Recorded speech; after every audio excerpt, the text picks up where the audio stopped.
have a brief conversation here, and I'm really happy that you're here with us. And can everybody hear me okay? Are we? Yes. Good. I wonder if you could tell us something about your, well, Al, how you first met Al Reinert, and how this project began. Okay, I'd like to do that. Can you all hear me okay? Yes? Yeah. Okay. First, I just want to thank you all for being here. It's really gratifying to see so many people come out to see a 30-year-old film. And I hope that the film speaks for itself still. To me it does. Al was the brains, the heart, and the soul behind this film. He put so much of himself into it, and he was also the great storyteller about the making of and all of the adventures and why he made decisions that he did. I'm not going to begin to try to repeat those because they were really Al's stories. But anyway, thank you so much for being here. I also wanted to say that being here is really special because we brought the film here to Rice Media Center many times. I almost jumped up after about 20 minutes because we had a 20-minute highlight reel at the beginning, and then we would ask everybody for money. So, so before you all leave, we'll have a little. Yeah, that would be great. So, so Al was first of all a journalist and a brilliant storyteller. He is a tremendous character. His first article for Texas Monthly, which was the founding editor of Texas Monthly was my brother, Bill Broyles. And Al's first article for Texas Monthly was, I think they called it So Long Cosmic Cowboys, which was sort of, where are they now? The Apollo missions are over. What are the astronauts doing now? That, I think, if not began, it certainly continued his fascination with the space program, with the people who he thought of as the first extraterrestrials, astronauts who left the Earth. And in the process of his research, he discovered the film archive from the Apollo missions. He became fascinated by it, I think, drove many people, Don Picard and many other people at NASA, crazy with his incessant visits, demands, wanting to see it, and ended up saying that he believes that he and Don Picard were the only two human beings who actually saw every single foot of the 6 million feet of film that were shot during the Apollo missions. So he was pretty proud of that. That was a pretty big editing job from there. So that began his fascination with it. My connection started in two places. One is I remember it was probably in 1979. Al was in my parents' living room talking about this wonderful, passionate project that he wanted to work on and wanted support to do. It was going to be so easy because the film was in the public domain. It was free. And we were going to be able to put together a brilliant film quickly, cheaply, and it was just going to be a piece of cake. And besides that, it was mankind's greatest adventure, and it would be a great legacy for everyone to leave. So, like I said, that was in 1979, I believe. He persuaded my father, my brother, and a number of other Texans, businessmen, lawyers, lobbyists, to kind of weigh in on this to get it done. They started up this. And the whole thing was very easy. Oh, it was so easy, yeah. So, and that's the end of the story. That's yeah. So they set up a business, started working in Montrose, editing the film, and got pretty far along, and then discovered that really they had kind of run out of their capacity to understand how to handle it and what to do with it. So in the early 80s, they ended up selling the film and Al to Columbia Pictures, and it went to California for a bit. Columbia Pictures was subsequently sold to Coca-Cola, and whoever had been championing the film there lost interest, and Al and the film pretty much went on ice for some time. So I got involved when we bought it back from Columbia Okay. in the early 80s. Gotcha. And you guys were sort of shuttling between editing space here and the NASA archives here at Yes. Clearly. Right. Right. And uncovering all this footage and dealing with that in a way that no one, I think, has dealt with archival footage before. Well, it was a tremendous job. So one of the things that I think is special about For All Mankind is while a lot of the film footage was available for viewing by visiting the archives, it was those copies had been made over and over and over again, so the quality of the film there was not that great. What was really special about what ended up happening, aside from I think the creative vision that put the film together the way it was put together, was a huge issue of tracking the shots and where they came from, and out of the 6 million feet of film, and how to identify them, as well as the 100 hours of interviews that Al had done with Apollo astronauts, and plus the sound, the ambient sound, and the in-process sound from the shots. So just for a little context, this was the early 80s. The computers that sent these men to the moon had far less power than your cell phone does, computing power. We did all of our transactions in terms of tracking everything on a very early Apple Macintosh, right? And we're talking film, not digital, actual film, so flat bed printers. There were no cell phones. There was pay for long distance calls. Just a little, I'm giving you a little bit of okay boomer moment here, Well, I think the most interesting thing to remember that is easily forgotten now, that film footage is available digitally and streaming and video and all this, is that these were not only physical, but they weren't accessible outside of one single thing. Right. And I know that David could speak more to the technical process, but for this film, you all actually, there was a makeshift sort of lab, an optical printer built inside the archives. Yes. To transfer very carefully and methodically the archival footage up to 35 millimeter, and then to bring it into editing. Right. We don't have time to go into all of the specifics there, but it's groundbreaking. It was a unique. So we rebuilt a used optical printer. We bought a state-of-the-art lens from Japan. David says something about some kind of liquid gate that I have no idea what that means. But so the process was actually pretty interesting, is that we would identify what the shots were. We would request from NASA that the original film be made available. So this was the original film that was stored nitrogen blanketed. So they had to get it out 2 days ahead so that it would come to room temperature, because it was basically frozen. So we would thaw it.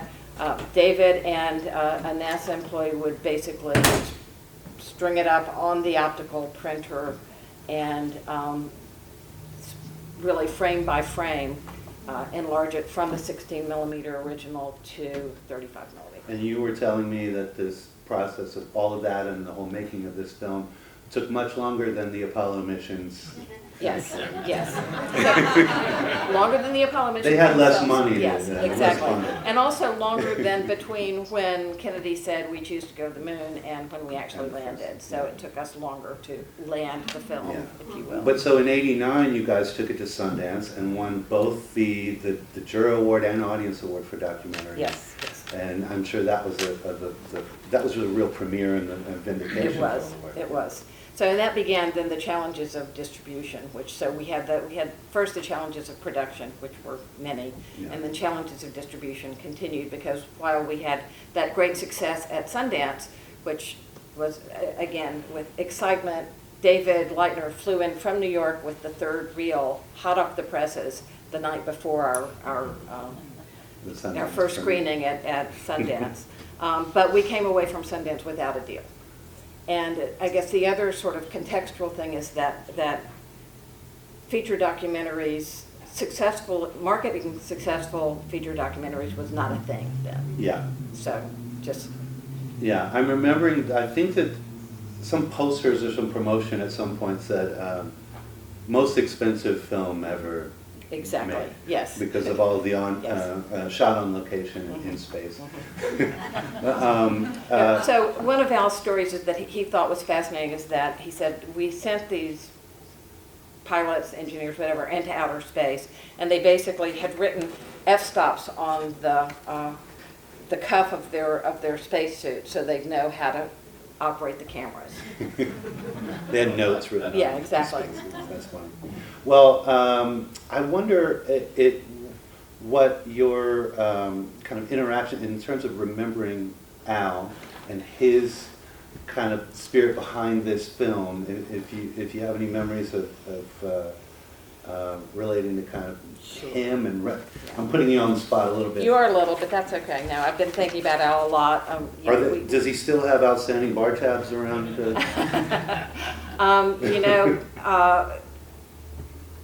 Al depended greatly on the generosity of friends, family, and mere acquaintances. So, yeah. for many years. So one of our investors called him America's house guest, but that was all before he met the actress Lisa Hart Carroll in 1986 or 87, I believe, and they were married at the end of 1988.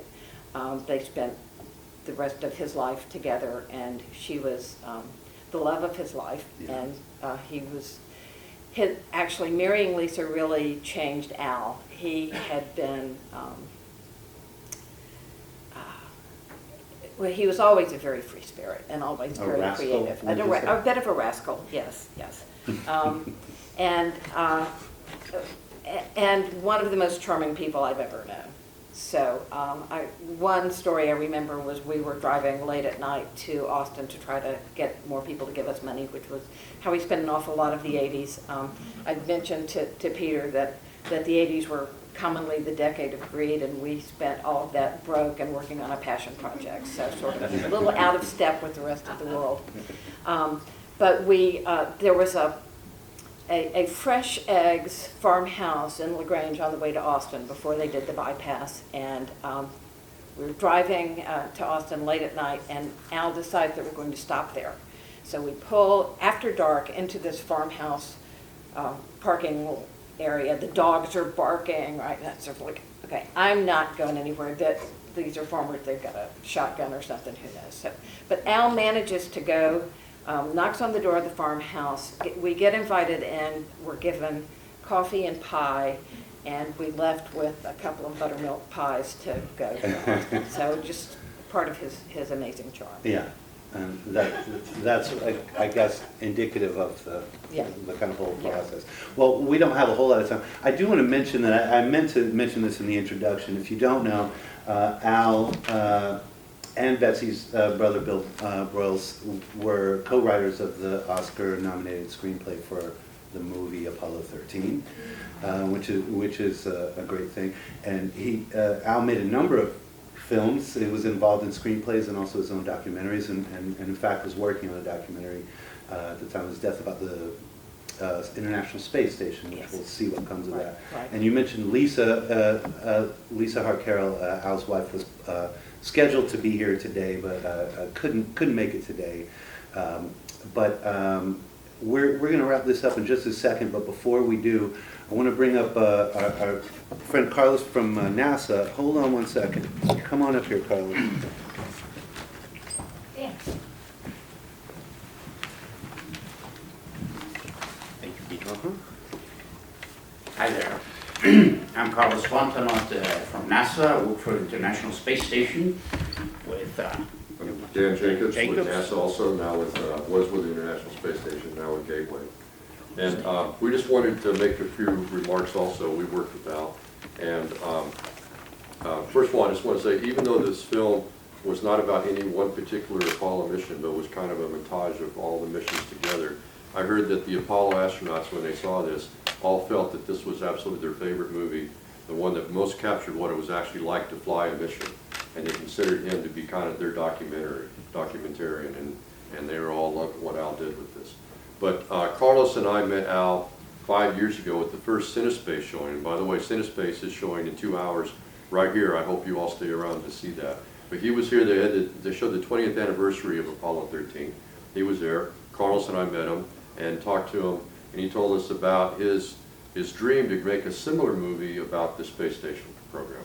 And so we began to work with him at that point up until he passed away. Carlos worked with him most closely, but I got to say, he was one of our favorite folks.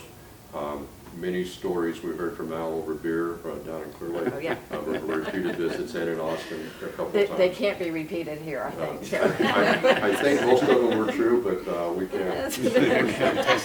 But anyway, we just, I talked to Lisa a couple hours ago before we came here, and she really wanted to be here tonight in honor of Al and in order to receive this presentation we want to offer, but we'll get with her later and have a chance to share this with her. Okay. And I just want to say that when we met Al 5 years ago and started working with him, he became one of my favorite people. I always look forward for him to come from Wimberley to Houston to go into the archives, and this time not look for Apollo film, but to look for space station footage. And I miss Al. I miss Al very much. And we thought we honor Al, and we put together this very modest plaque here, and it symbolizes our flights. Apollo, obviously, with a Saturn V shuttle. He was very knowledgeable. Yes. Shuttle, and our space station, the project he was working on. But I got my ways at NASA, and I got into the archives, and I clipped a couple of frames of original Apollo film, and included it right here in this presentation. And we would like for Lisa Yes. to get this Absolutely. presentation, just presento. And we wrote a few words for Al that I like to read.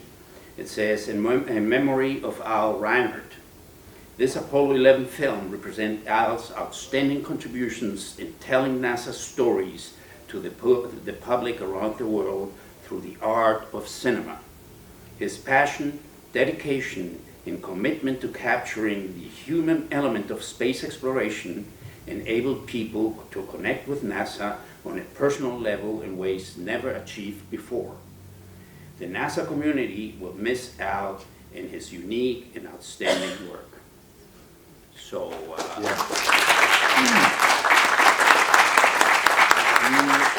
just kind enough to give our best to Lisa and in the name of NASA, the International Space Station, and Dan and I for Lisa in memory of Al.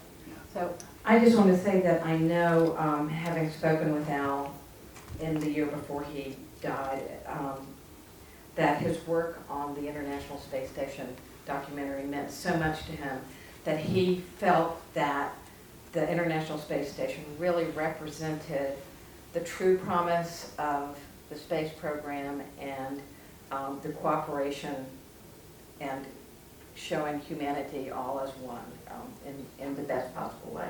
So I know this would mean so much to him. Thank you.